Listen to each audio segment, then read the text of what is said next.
Hi hello welcome to Andhraprabha.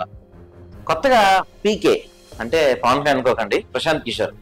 ఈయన గత కొన్ని రోజులుగా హైదరాబాద్ లో ఓ గెస్ట్ హౌస్ లో ఆయన టీం పెట్టుకొని రహస్యంగా, అంటే ఆయన చేసే వ్యూహాలు కానీ ఇవన్నీ రహస్యంగానే ఉంటాయనుకోండి, కానీ ఈసారి మరి అత్యంత రహస్యంగా బాగా దగ్గర వాళ్ళు అనుకున్న వాళ్ళని కొంతమందిని పెట్టుకొని ఆయన కొన్ని వ్యూహాలు ఎవరు రచిస్తున్నారంట. అయితే ఈ వ్యూహాలు ఎవరి గురించి? అసలే ఈ మధ్య తెలంగాణ కాంగ్రెస్ పరిస్థితి అంతంత మాత్రంగా ఉంది. ఏ క్షణాన ప్రభుత్వం పడిపోవచ్చు అని చెప్పి అటు బీజేపీ వాళ్ళు కానీ ఇటు బీఆర్ఎస్ వాళ్ళు కానీ రకరకాల మంది కామెంట్స్ చేస్తున్నారు. మరి ఆ పని మీద ఆయన ఇక్కడ ఉంటున్నారా, లేకపోతే మనం చూసాం 3 months బ్యాక్ చంద్రబాబు నాయుడిని పీకే కలిసి దాదాపు 3-4 గంటల పాటు వాళ్ళిద్దరి మధ్య డిస్కషన్ జరిగింది. మరి లేకపోతే ఇక్కడ కూర్చొని ఏపీ రాజకీయాలపైన ఏమైనా చేస్తున్నారా? మొత్తం మీద ఏం చేస్తున్నారో తెలియదు కానీ ఒక వారం రోజుల నుంచి అయితే పీకే టీం హైదరాబాద్ లో కూర్చొని గట్టిగా మనలాగా రచిస్తున్నారంట. అసలు పీకే అంటే ప్రశాంత్ కిషోర్. ఈయన బీహార్ నుంచి వచ్చిన వ్యక్తి. ఈయనంటే చంద్రబాబు నాయుడు. ఈయన గతం 2019 ఎన్నికల్లో వైసీపీకి వ్యూహకర్తగా పనిచేసి వైసీపీకి విజయం చేకూర్చడంలో ఈయన పాత్ర ఖచ్చితంగా ఉందని చెప్పొచ్చు.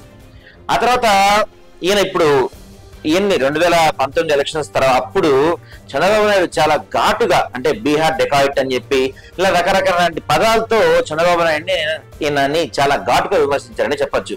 ఆ తర్వాత డైరెక్ట్ గా చంద్రబాబు నాయుడే వెళ్ళి ఈయన్ని కలిసి మనం కలిసి పనిచేద్దామని కొన్ని సందర్భాల్లో అడిగే ప్రయత్నం చేశారంట.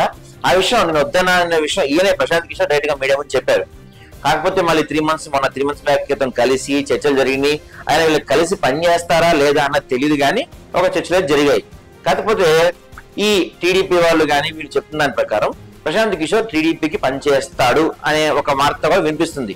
ఈ వార్తకి బలం చేకూరుతున్నట్టు మొన్న ఒక మీటింగ్ సందర్భంగా కొడాలి నాని అన్నారు, ప్రశాంత్ కిషోర్ లో పస అయిపోయింది, ఆయనలో అంత ఇది లేదు అది లేదని చెప్పి డైరెక్ట్ గా ప్రశాంత్ కిషోర్ నే కొడాలి నాని విమర్శించారు. అంటే ఆయన వైసీపీకి దూరంగా ఉన్నట్ట అనేది కూడా ఒక డౌట్.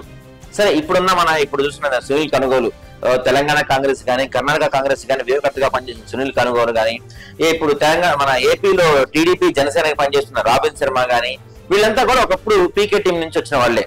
సరే, ఇప్పుడు తెలంగాణ కాంగ్రెస్ కి చూసుకుంటే ఈయన సునీల్ కనుగోలు ఆయన డైరెక్షన్ తెలంగాణ కాంగ్రెస్ నడుస్తుంది. అటు టీడీపీ జనసేన కూటమి రాబిన్ శర్మ ఈ డైరెక్షన్ నడుస్తుంది.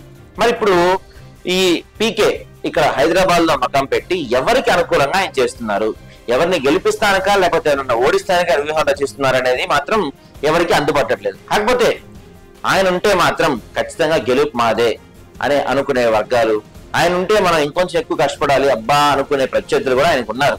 ఎందుకంటే ఒక వ్యూహం రచించడం గానీ ఆ వ్యూహం పక్కాగా అమలు చేయడం గానీ ఆయనకున్న స్ట్రైక్ రేట్ 100% అనే చెప్పొచ్చు. దాదాపుగా ఒకప్పుడు బీజేపీ కోసం పనిచేసిన ఈయన ఆ తర్వాత బీజేపీ నుంచి బయటకు వచ్చి బీహార్ లో ఒక రాజకీయ పార్టీ పెట్టి సొంతంగా బీహార్ లో ఈయన రాజకీయాల్లోకి వచ్చి అది చక్రం తిప్పేద్దాం అనుకున్న ఈయన అది సెట్ కాక మళ్ళీ వెనక్కి వచ్చి మళ్ళీ ఇప్పుడు వేరుకట్టుగా ఉంటున్నారు. ఏది అయితే ప్రశాంత్ కిషోర్ గత కొన్ని రోజులుగా హైదరాబాద్ లో ఉండటం అటు హైదరాబాద్ రాజకీయాలు, ఇటు ఆంధ్ర రాజకీయాలు, ఇటు కర్ణాటక రాజకీయాల్లో కూడా ఒక పెద్ద డిస్కషన్ నడుస్తుంది. మరి చూడాలి ఆయన అత్యంత సీక్రెట్ గా ఎవరి కోసం పనిచేస్తున్నారు అనేది మాత్రం సస్పెన్స్ అనే చెప్పొచ్చు.